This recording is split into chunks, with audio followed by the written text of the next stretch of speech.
Sì.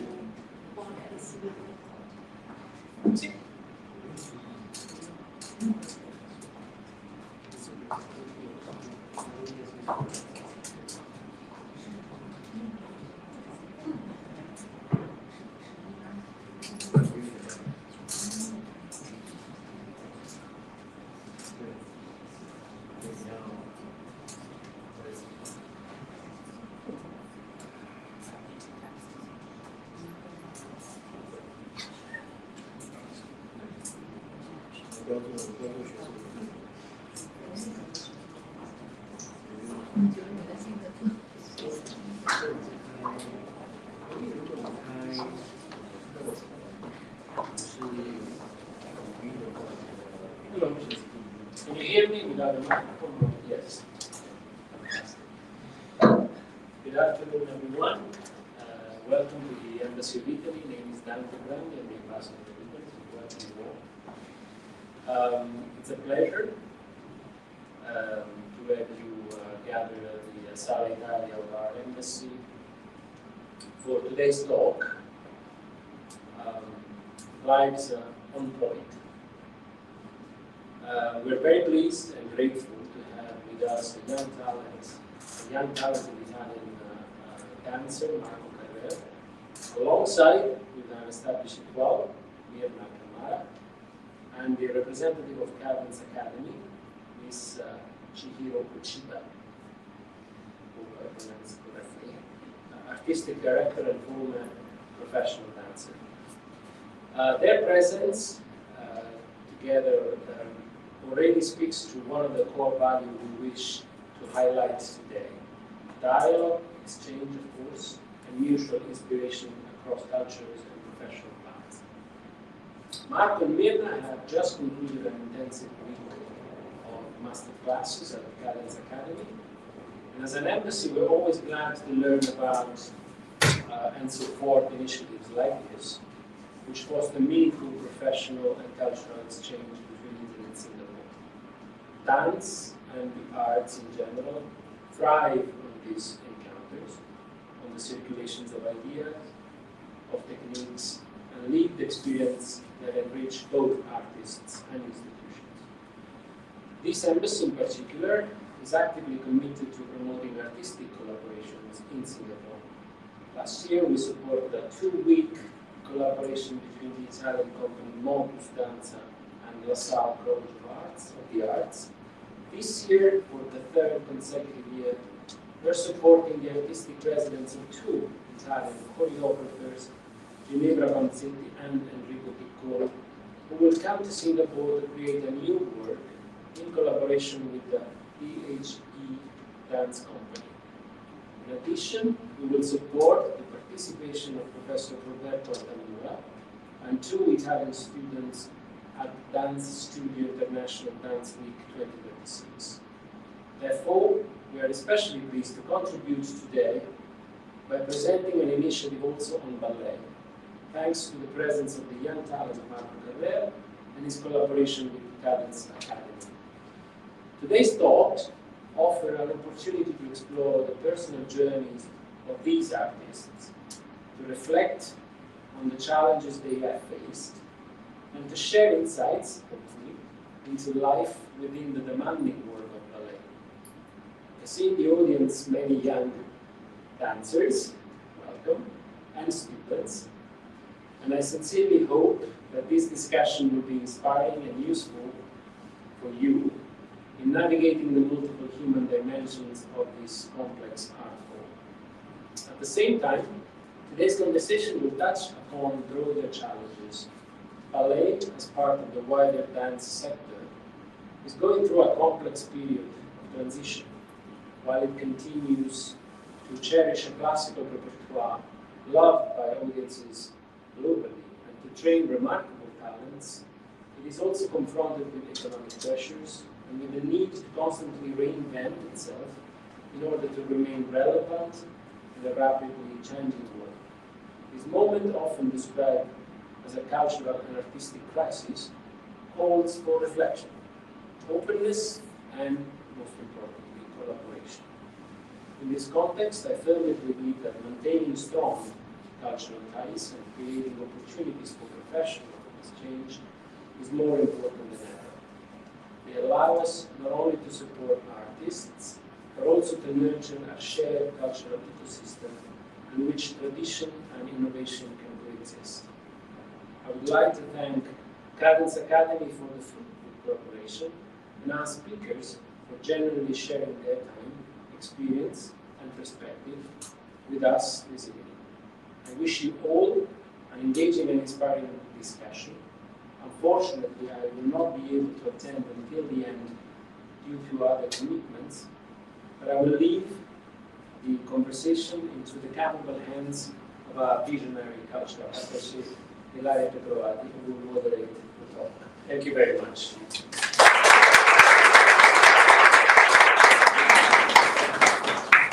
Thank you, Ambassador, and thank you all for being here tonight on a Friday night to share this conversation with us.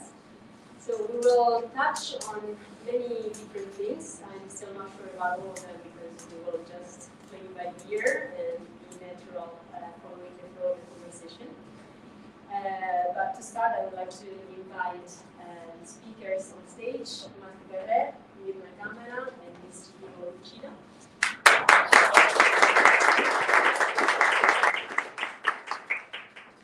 I would like to ask them, first of all, to introduce yourselves, just briefly about your career paths and also how you came across each other. Good evening, my name is Mirna Camara. I'm originally from Baltimore, Maryland, and I'm a principal dancer. I met Marco, for example, just recently, and we have been working together for a very short time, and it's been wonderful, and that's why we're here. I don't know what else you would like me to say. Well, I know that you work together as Extreme Ballet, right? Yes, for my dance company, I formed Ballet Extreme, and due to the collaboration that we have come together, it has been quite nice being able to experience coming to Singapore, for example. So this has been exceptional for me. And good evening, everyone. My name is Marco Guerrer. I'm an Italian professional ballet dancer and poet. Currently, since September 2025, I'm a principal dancer with the Ballet Extreme Dance Company and artistic manager of the company. I'm also a former Demi soloist with the Israel Ballet and a former dancer with the French National Ballet. As a published poet, I am also co-founder with Pointe, censor of the World Union of Poets, and member of the Israeli movement Bellezza. And I'm very happy to be here tonight and happy to have this invitation to speak to the Singapore audience. Hi, hello everybody. My name is Chihiro Uchida. I'm Japanese. I came to Singapore in 2005 and joined the company called Singapore Ballet. Now used to be called Singapore Dance Theatre, and I was principal there, and then just retired 2 years ago and become an artist director of Cadence Ballet Academy. And very happy to be here, very nervous, but very happy to be here and meet great people like you two, and I'm very thankful. Thank you. Thank you all. And first of all, congratulations, because it sounds like you all have quite a curriculum here. I would now like to know more about each one of you, so we'll start asking more detailed questions. I would like to start with Marco. So we understand you are both a dancer and a poet, which I find very interesting because I think that these two disciplines, ballet dancing and poetry, have a lot in common in the way they are both an expression of your inner world, but also in the way they seek the ultimate perfection of that expression. Right? We see that a ballet dancer is really good when his gesture is perfect and elegant and essential, and in the same way also in poetry, we feel that it is a good poem when there are not too many words, not too few, but just the right words in the right place. And what is really stunning is the sense of effortlessness that the audience or the reader have when they read or watch a ballet performance, right? So sometimes people will think, well, I could do that. I could jump and turn. I could write a bunch of words in a line and make it sound good, but actually it's not easy because it's just the result of a very long process of very hard work and very hard thinking. So the question for you is, do you feel you are a perfectionist in what you do, both as a dancer and as a poet? And also how these two these two artistic souls live within you? Is there a contamination between them? So, from the perfectionist point side, I have to say that generally speaking, probably I kind of am, but this is something that definitely changed within the years. So probably when I was younger, I was more focused into perfectionism than I am now, just because like the more you grow as an artist, the more you understand that sometimes this idea of perfection is also something that can hold you back. Because at the same we as dancers, we know that of course we sort of have maybe an idea of perfection, but we also know that it's something that we can never reach. And at the same time, it can be something that you look at when you are a student in ballet school, but then the more you become professional and you can start comparing yourself and meeting other professionals, you realize that even the big stars that we were looking at when we were younger are not actually perfect. They're just special in their own way. So sometimes I go out to understand that in the very end, the most important thing is not really to look for perfection, but to find the best way you can look and to find the best way you can offer yourself to the public without trying to be anyone else.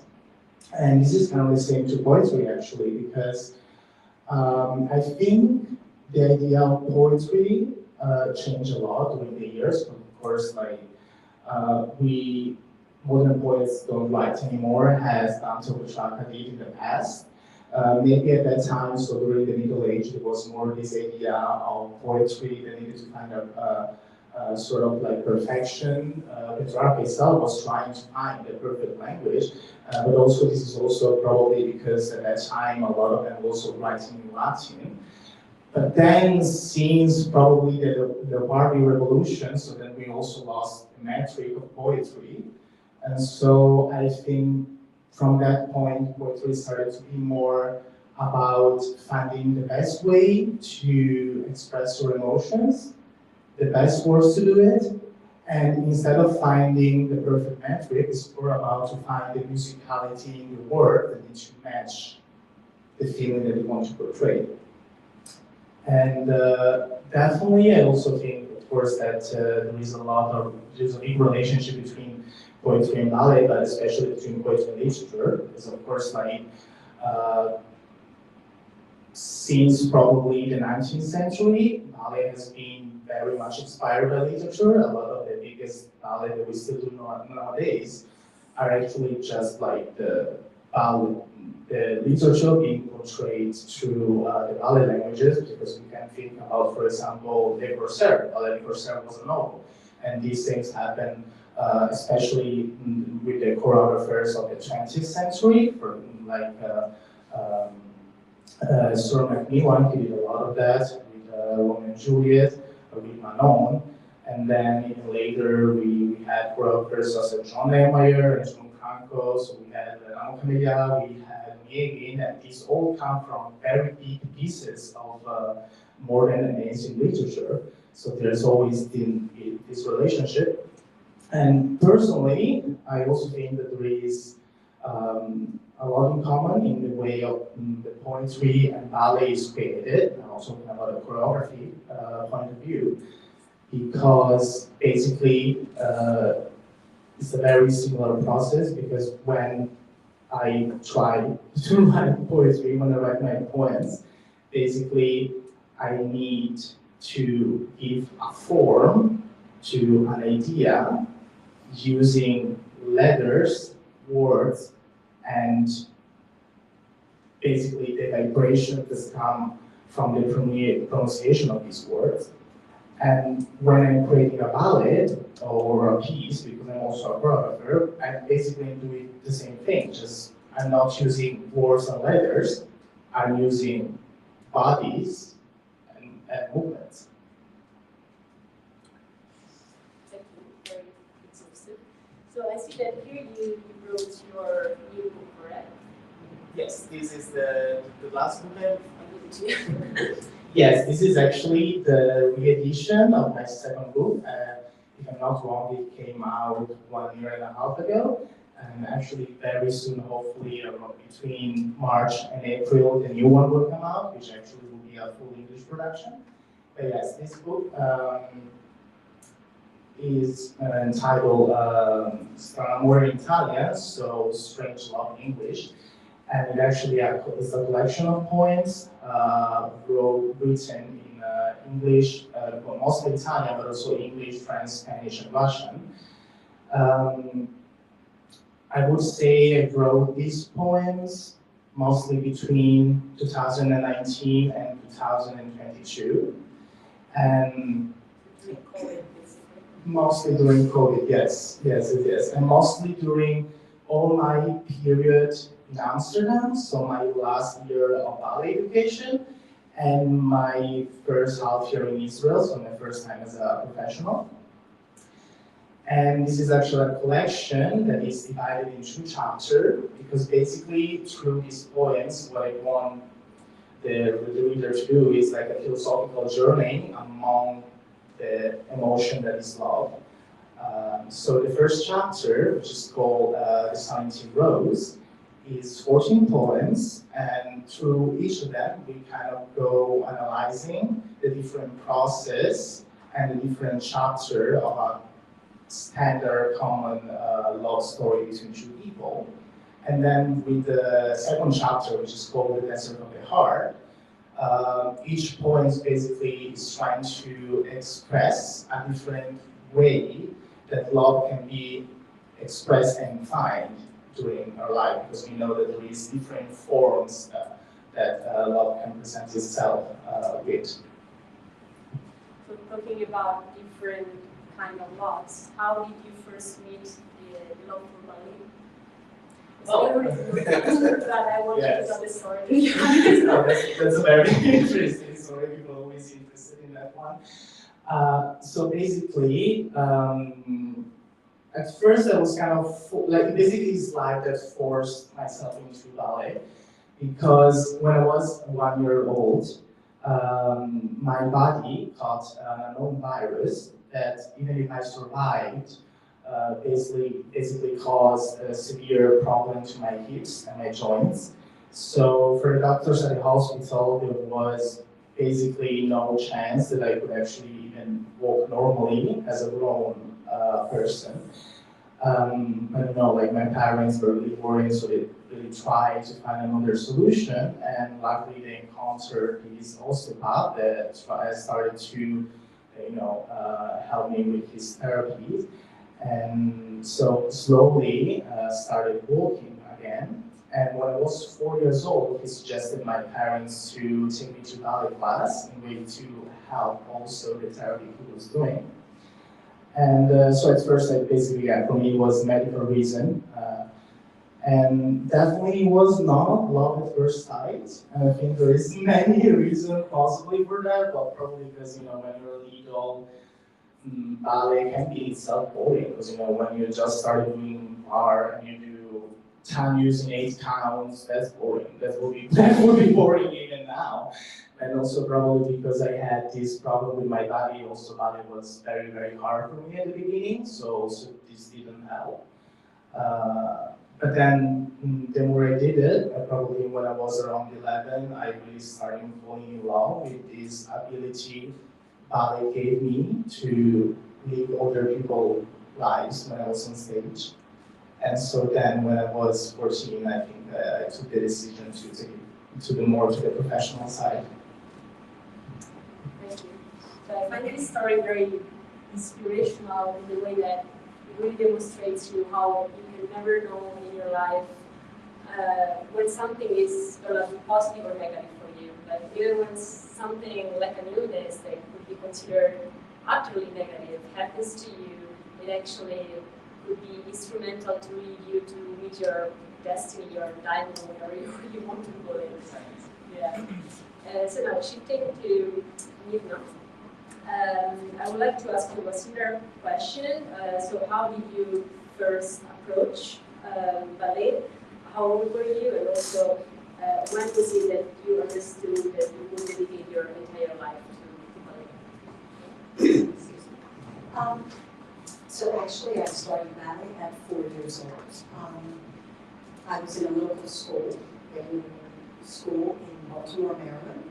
My sister, my oldest sister, was doing ballet before. I had seen her performance at the end of the year's school performance that they do. And I loved the costumes. I loved the makeup, the hair, and I thought, oh, how pretty. And I told my mother I wanted to start ballet. So my mother signed me up at the regular school, which was not where my sister was attending ballet.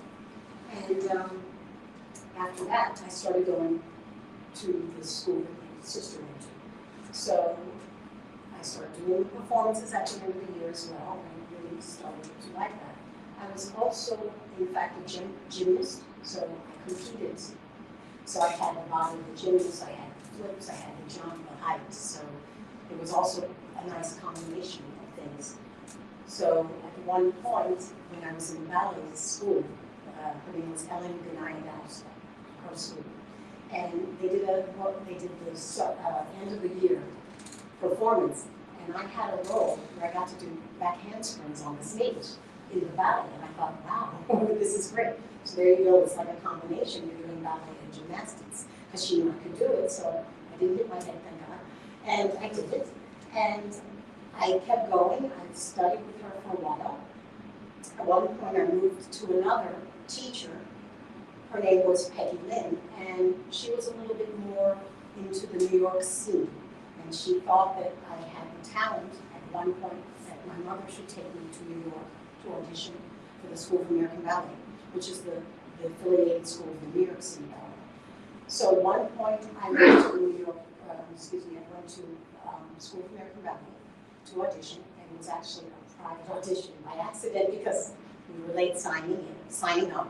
So I had a private audition with the administrator and the head teacher, Russian, both Russian. So they were speaking Russian, and they saw me doing tendu, putting my leg up, seeing I'm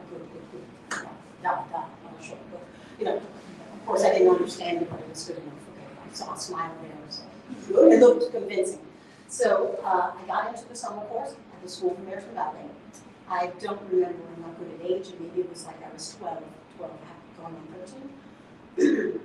And that was to get me in for the summer course. At the end, they decide who can stay for the winter program, and that's really the more serious part of being in the School of American Ballet, because that's where they look at you, that's where they see how you handle yourself. I stayed there. I went through 13, 14, I got into the winter course, it was very exciting. I stayed there, and I was already serious at the age of 11, 10. I was already sure I wanted to be a ballerina before even. But when I got into the School of American Ballet, for me it was clear. So around 16 and a half, 17, I was still in the school, going through the school. By 17, for sure, I got a call with one of the other dancers to go over to the director, artistic director, Peter Martins at that time. He hired me, and he said that we'd like to hire you in the company. So it was my friend Wendy and myself. And we're holding hands. Okay, you're going to start next week or tomorrow or something. I hadn't even finished high school. But, so I got into the New York City Ballet, and I thought, here we go. That, for me, this is wow. I was emotional. I couldn't believe it. My father still wanted me to go to Columbia University or go to university because my father was one of these PhD, Air Force captain. He was very well accomplished. And finally, when he saw me perform on stage, and he was also a concert pianist, so that had a little bit of edge there. So that was good for me. So he saw me perform, and there were no more words about college, and I was able to become ballerina and comfortably calmly, and it was something that I knew already, 10, I would say 10. I knew that I wanted to be 100%. This is what I want to do. And I have nothing to hide. I've been dancing since I was 4, but professional, let's say 17, 16 and a half. So I've been in the company of New York City Ballet. I left five years later because I wanted to move up the ranking.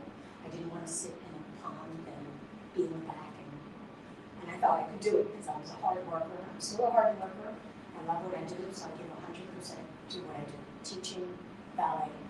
So I finally left the company. I went to another company in Germany 1 year. It was not what I really wanted. I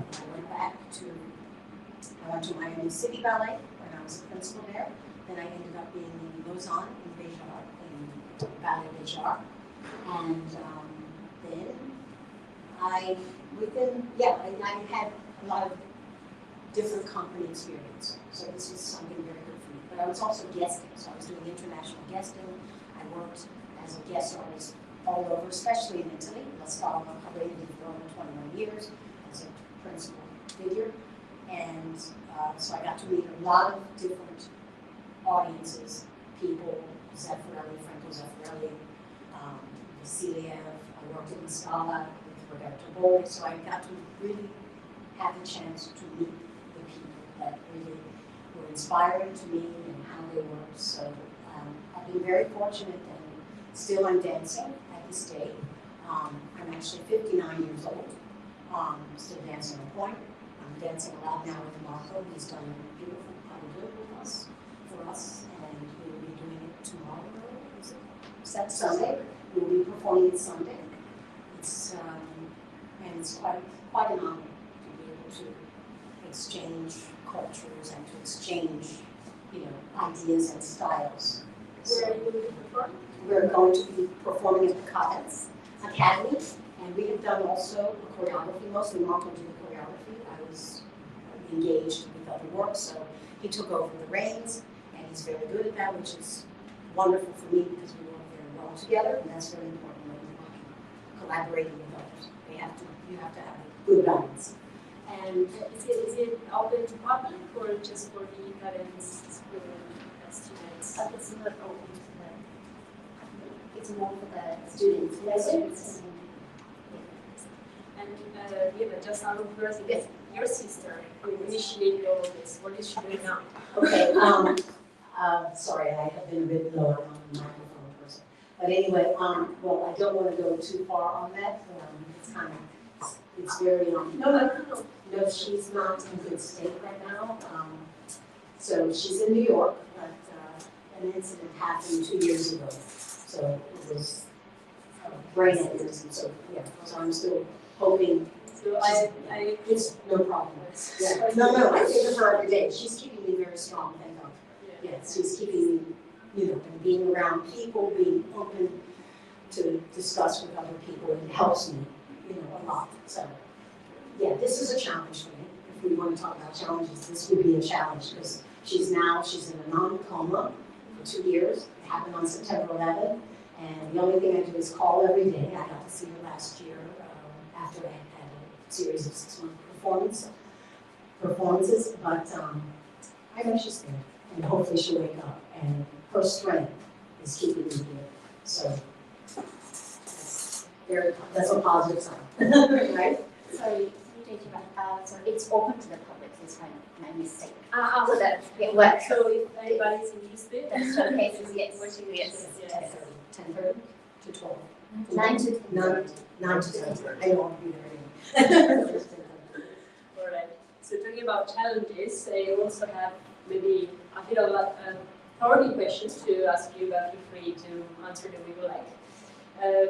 So you have been in the ballet scene for a very long time. You have had a very successful career. But for people who are not in the ballet field, we probably have sometimes a distorted look because the way we know it is through movies and TV series, for example, like Quando or Tiny Beauty Things. I don't know if anybody of you have seen it on Netflix. And there is always a lot of focus on the how difficult it is for the dancer to keep up with the pressure, to put with the pressure, both physical and psychological, because it's a very competitive environment, and also there are some aesthetic standards you have to meet. So thinking about your own experience, and also considering that there are very young students here in the audience, do you have any suggestion or advice for them how to cope with this kind of environment and how to do that? Well, I'm just going to speak very quickly about my personal experience. I'm not one of these people who get into this kind of situation. I've never had this problem, and I actually have dealt with my own. If I have a problem, whether it's from the dance side or if it's from my personal life, or I deal with it myself, and if I need help, I go to speak to somebody. I will never take things in the dark, and that's just myself. I'm a very, very strong person, and I believe very much in the universe, and I really take day by day. But don't, in general, I would say to the others, don't look at others and start to down yourself and to get hard on yourself. You have to think, this is who I am and this is what I do. I go forward, keep a clear mind, and don't be afraid to speak and discuss with others, because this can save you. And all of the mental illness and all of this, it does exist, absolutely. I just cannot talk about it because whatever I have, I don't know. But I've never had a problem where I wouldn't turn to somebody to ask for help if I need it. So, or I talk to Mark, or I would speak to somebody. And if I need to go to a psychologist, I have no problem to do that. That's all. Like, you have to really be strong. It's easy to say, I know. So that's why I'm not really sure how to present it, because I'm just one of these strong characters who doesn't believe in it. I believe in positivity. So I'm always taking I see the light at the end of the rainbow. I'm one of these. I'm always happy.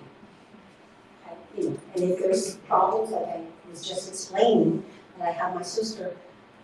Yeah, there was situation, family problems from this,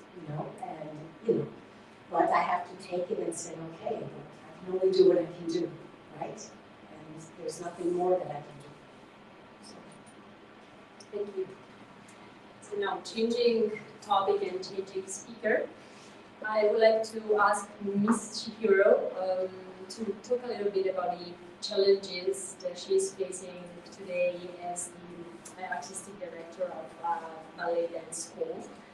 And I will do that taking inspiration from another TV series. I watch a lot of them.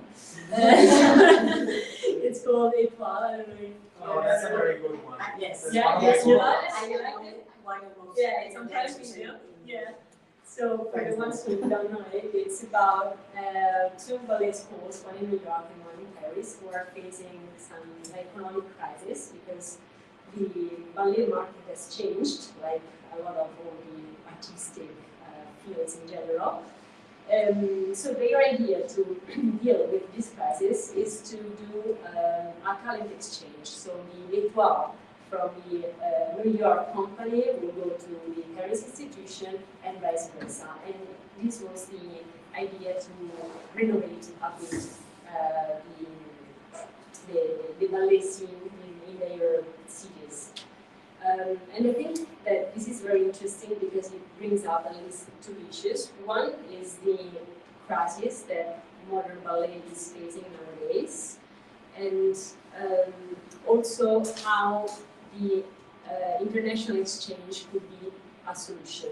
So the question for you as an artistic director would be, how do you manage to find a compromise between tradition, innovation, modern taste, your own vision, and also, do you think that having these international exchanges, like also you had in this case with Mirna and Marco, can help?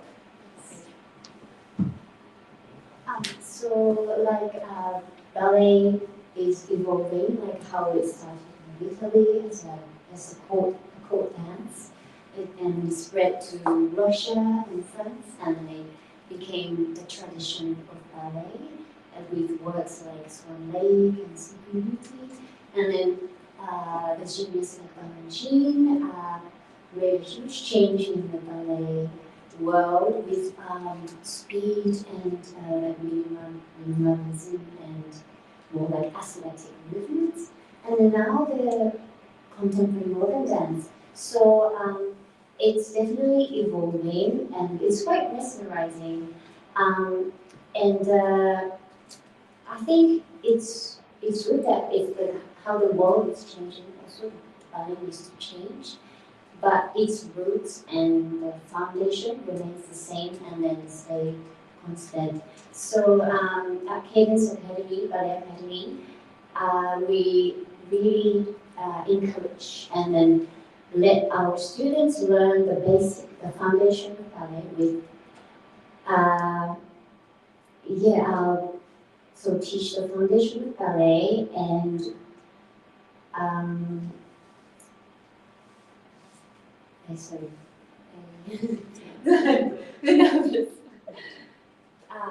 so the importance of teaching the basic of ballet is that, it takes time and a lot of discipline and many times of practice, but teaching the pure technique and the beauty of ballet is very important to me, and then I want my students to learn that with no compromise. Like, and no matter how tough that is, it can be boring at times with the repetitions and the every days of practice, but learning the basic is very, very important, and I believe strongly in that. And also with learning foundation, I believe that it build the students' discipline, artistry, and I just want them to learn the beauty of ballet. Yeah, but at the same time, we strongly encourage our students to learn the contemporary dance, and then our head of faculty, contemporary dance, does a very wonderful job with our students, so that our students is exposed to not only classical ballet, but contemporary and modern dance as well, so that they can be more adaptable, versatile, and creative. Yeah, I think being a dancer for 18 years, first professional dancer for 18 years, and then being a principal dancer of the Singapore Ballet for 14 years, being versatile was a very, very, very important, great skill that I had. But why I had that was because of the experience that I had, learning classical ballet, pure classical ballet, as well as a lot of new works, new creation, and definitely having you two here, and let our students experience the other type of dance. I mean, like other style of dance that I can't teach is a very wonderful experience for our students. So, you do that often to invite people from the group? Well, if it's possible, yes, if there's a chance to, we will definitely welcome and have more exchanges with the international dancers. Yes. But now you know that the embassy is a friend. Yeah. Thank you very much. So, sorry, can I know the time?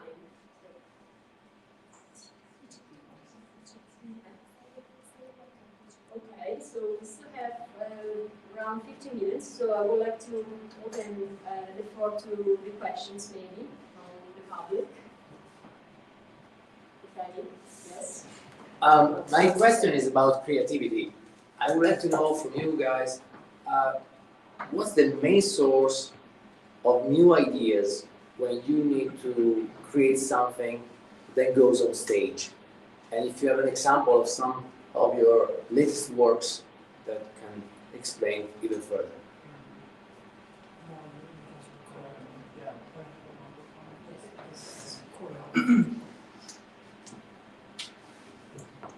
Well, okay, I think we need to analyze the answer from these different point of views. So, okay, if, let's say you already know what they need to create, I think the creating process really changed between choreographer and choreographer. For example, like, you know, we still have some diaries from Piedi, and we see that he was preparing everything at home in a very mathematical way. Like you can see his notes, and you can see the way he literally wrote the geometric figures to the, for example, the King of the Shades divider and all of this. So he was literally like preparing everything at home at night. He was not sleeping the day before, and he would present himself in the studios as a hero with all his notes, and he would just say, okay, you do this, and it was very clear. But you can see that in his work, because Piedi is pure math. And for example, then I know that balancing was also very similar. Like I know not only me, but I worked with other people from the University Ballet that were there when balancing was still alive, and they told me that he would just very randomly present himself one day in the studio with a whole new ballet created on his head, and just very clear. It was like, okay, that's it. This is the music. You do this, that's it. But then, for example, I have worked with other choreographers, especially the contemporary ones, that they create everything on the dancers and on the spot. So they present themselves, they have the idea of what they want to create, and then they show you something, and then they show how you react to what they showed you, and then maybe you do a mistake, and then they take a mistake as part of the choreography, and so it's a whole creative process. But this is, this is actually very interesting because, for example, a lot of sometimes mistakes happen, and those mistakes in the end become the choreography, and this is part of the grading process. Like, for example, in balancing, this also happened in balancing. I know that, I don't know if some of you know the ballet story or not, but there is a moment when basically all the Kobe ballet is on stage, but one dancer, so there is literally like a hole in the middle where a dancer is supposed to be, and then this dancer comes in after all the Kobe ballet. And this happened because that day, during the rehearsals, the University Ballet, the rehearsal started, but that girl was in the bathroom. So while she put the music on, they started rehearsing, she heard the music from the bathroom, she ran to the studio, and she came in later. And he was just like, oh, I like that. Let's keep it like that. And for example, me, I usually try, I don't think too much about the step, just because, I have, thank God, I have this kind of creative mind that whenever, if I'm inspired by the music, you put the music on, and I have the dancers dancing in my head. So I don't really need to think too much about, what I want to do, what would be cool. I just close my eyes, and most of the time I see the picture that I want to portray. So that part is easy for me. But the other part, as you ask, is what to choose to create, the subject, what to bring on stage. So a lot of times, I started choreographing last year, so I didn't still, I hope to have more chances. So for example, now when I choreograph patadas, so short pieces, I try to bring something of myself into it. For example, the first patada I ever choreographed was called The Muse and the Poet. So I literally try to portray on stage a process of writing inspiration. And then this patada that I'm dancing with Mira on Sunday is called Isn't This Love After All? Is kind of like the storytelling of the relationship between me and one of my best friends. But then something that I would really love to do in the future is basically just thinking, okay, what would I have loved to watch when I was younger? What is a ballet that I wish someone did, but no one did? And then okay, I'm gonna do it. It's not out there. For example, I think I'm really I love storytelling.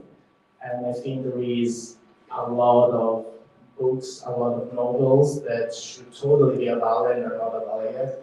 So in my dream, I really wish I could do like new classical ballet, like new full three acts ballet, just telling a story. Of course, like in a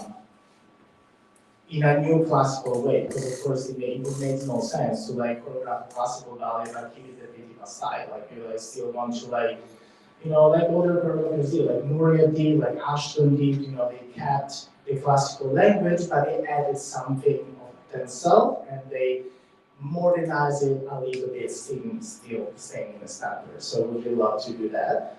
And of course, like it depends. There is sometimes when I have ideas of like more neoclassical, like very balanced more works. So like maybe I hear a very nice music and it's 20 minutes, and I'm like, okay, in this case maybe we don't need the storytelling, and we can just portray what the music tells me.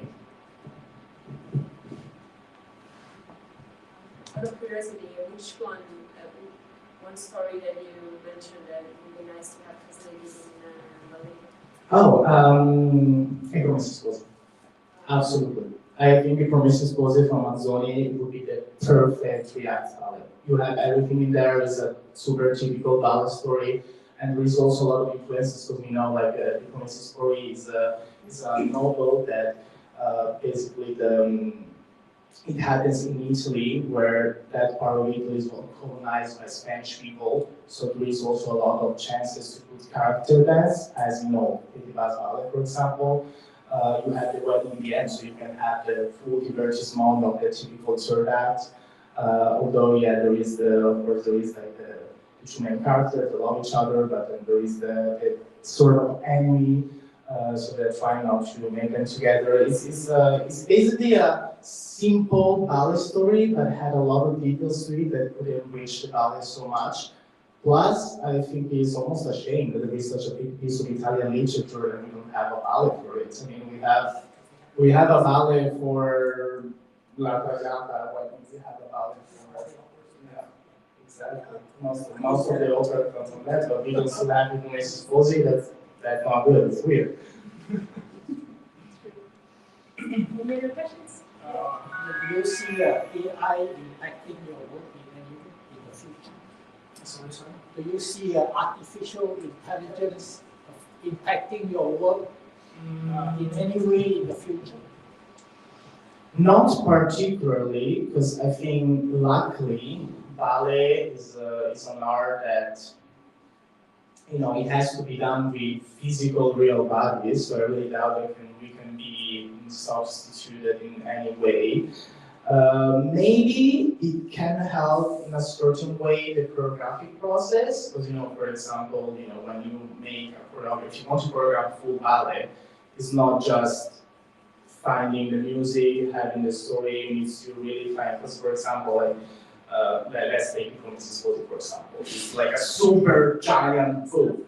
So of course you cannot like tell everything that is told in the book in a 3 hours ballet. You need to cut something. So normally in the past there was this job which was called in Italian was the librettista, which was the person who was preparing the libretto for the choreographer. So he was a person who was, you know, who studied a lot of literature and how to portray things in the theater. So he was able to take a full story and synthesize it into divide the main events into 3 acts in which you make, you know, the ballet make sense. Because, you know, you need to be very smart in a way that you cut the story, but still in the very end, like even with the parts that you cut, it still needs to make sense and be the same story.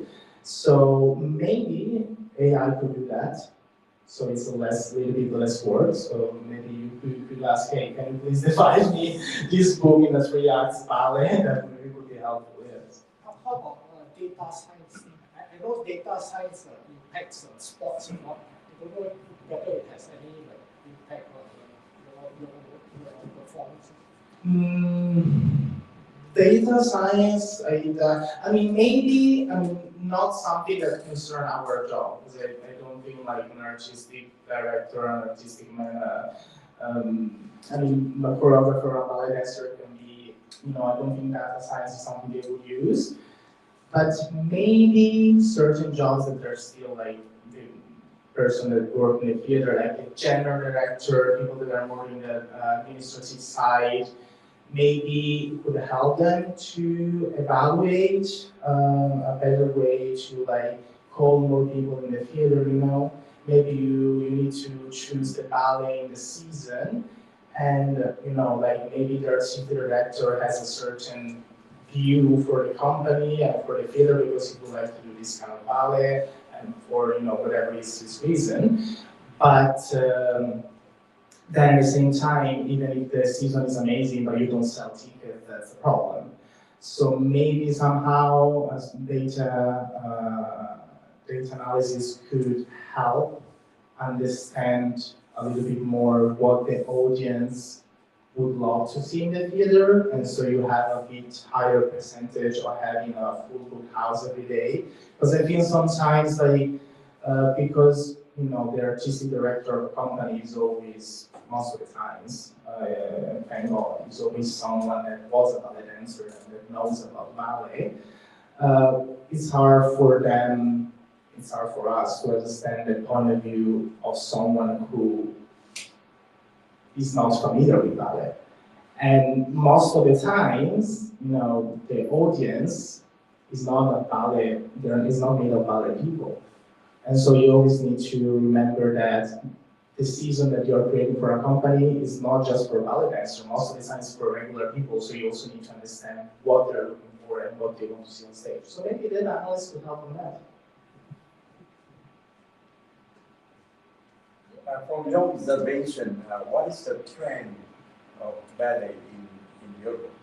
You know, because in China, there a lot of companies are going back to the literature, so they will adapt, you know, the well-known novels into ballet. And one of the challenges the ballet companies are facing in Europe. There's many. There's many, unfortunately. I think this century is not the best century for ballet in Europe. And I think the main reason is the economical problems. There was a lot of situation and a lot of political issues and economical issues that happened in the past that made ballet lost a lot of funds, and especially classical ballet, because then of course, like, you know, Europe is a country that is made from many states, so every state has a different issue. Because, for example, like Italy has a problem in the money section for ballet in general. Germany has money for ballet, but most of the money goes to financiate contemporary productions. So actually, ballet, from a certain point of view, is thriving in Germany, but not the classical one. So, you know, you always need to see this kind of conditions. So I think, yeah, the economic issues is the main problems, because the state doesn't want to fund arts, and especially ballet, a lot anymore. And if the specific state has money to fund ballet, they always want to find contemporary dance, because it is what has been most knowledge in the past years. So ballet, classical ballet has been has suffered a lot. Another challenge could be actually even the lacking of choreographers, actually. Because, you know, I'm noticing this. Every time, like, I meet, like, even important people, and I told them that I started choreographing, they say, thank God. So, no, they really say thank God, especially when I say that I choreograph classical ballet. They're like, oh my God, like, finally someone who is doing this again. Because there is there is very few choreographers out there that are good, and even fewer choreographers that are interested in doing new classical works. Because again, most of the times, like the choreographers, because this is what the market requests, they are focusing on contemporary work. But you know, this is my opinion, when you have like 80 people always do contemporary work, you know, like 2 of them could be Jury Killian, And the other 88 is just contemporary bullshit, sorry. It is. I think it's the main province of Europe. But yeah, the biggest is for sure the money. For sure the money. On this note, I want to close. Contemporary bullshit, I will close. I think that's the perfect tone here. If you want, I can take still another question, or otherwise, yeah. Hi. I'd like to outline a few things. I'm from the Embassy of Kazakhstan in Singapore, and vorrei ringraziare l'ambasciata dell'Italia a Singapore per l'invito. Second thing is that you're absolutely amazing, three of you, three speakers, and I am especially amazed by Ms. Kamara. You look like Shade. You have such great charisma, and you are so open, which I really admire. And my third thing that I would like to outline is the question for three of you. So thank you. And the question is, what do you think, as a diplomat, I'm curious, what do you think today the classical ballet can play, how does classical ballet play a role between ties between the countries, for example, Italy and Singapore? What does classical ballet, how does it play, what is the role of classical ballet? Thank you so much. Well, I think classical ballet can bring a lot of possibilities for countries to meet and collaborate, because it has been like this since the invention of ballet. I mean, we can see like ballet was basically created in Italy, then it moved to France thanks to Caterina de' Medici when he married the King of France. And then after that, ballet had this big explosion in France, under basically the kingdom of Ekaterina II in Russia, because they were really fascinated with ballet, they wanted to bring it to Russia. So when she founded the Bolshoi Ballet, what was before the Bolshoi Ballet Academy, but actually even before Vaganova was founded. And way to do that, because ballet was not yet a thing in Russia, they called all the teachers from Italy, because at that time all the teachers were from Italy, even the one in France. So there was already this big collaboration. And then after ballet started to thrive in Russia, so for first with the Kirov ballet, so the Imperial Ballet of St. Petersburg, and later on with what would become the Bolshoi Ballet. For example, because they, clearly at that time Russia, the Russian Empire had created a great amount of money. The Imperial Ballet in St. Petersburg called Mr. Petipa from France to become the official choreographer of the Imperial Ballet. So it was a big collaboration with France and Russia. And of course, this also happened later on when, especially after the Cold War, there was a lot of immigration of Russian dancers into America, and that's basically when American ballet started to thrive, because the Russians came, and so it's, Balanchine was not American, Balanchine was from the former Soviet Union. And I think this could be the chance still now, even now, because of course, there is a lot of, as Ms. Chikyo was saying, there is a lot of styles of ballet. There's a lot of different techniques that are all very worth it to study, because we have the Russian way with Vaganova, or the Bolshoi style. We have the Balanchine technique. If we want to go with an older technique, we have Cecchetti, which is the Italian method. We have the French method from Paris Opera. We have the Danish method, which is very important. If at a certain point you get the lucky chance to dance Urumi ballet.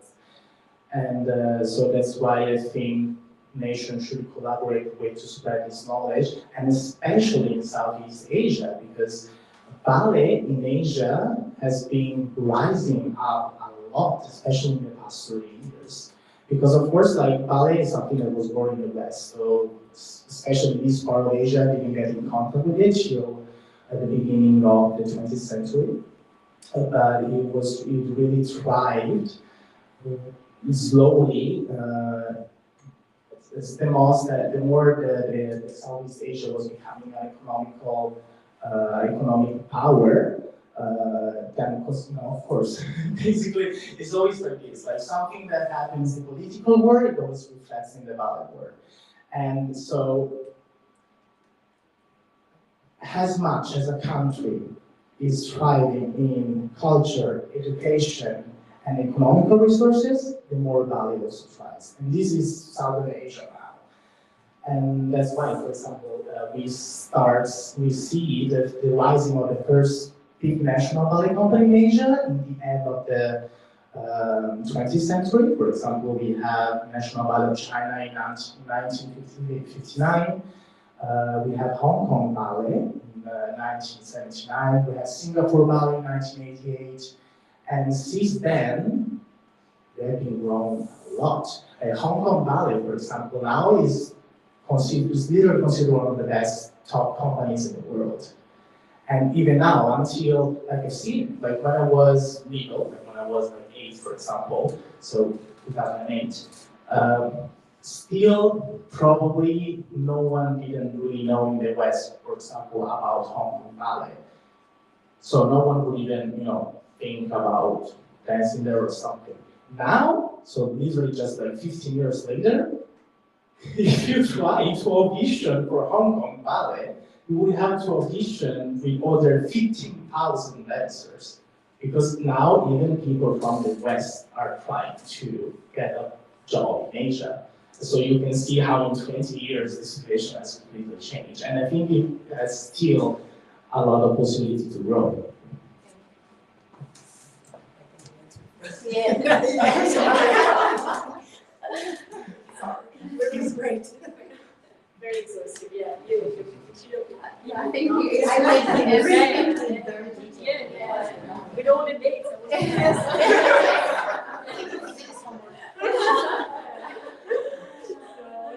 I would say a round of applause for our speakers.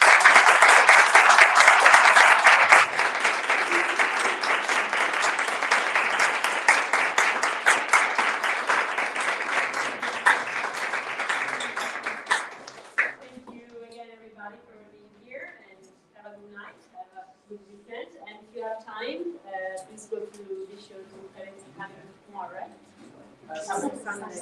Sunday.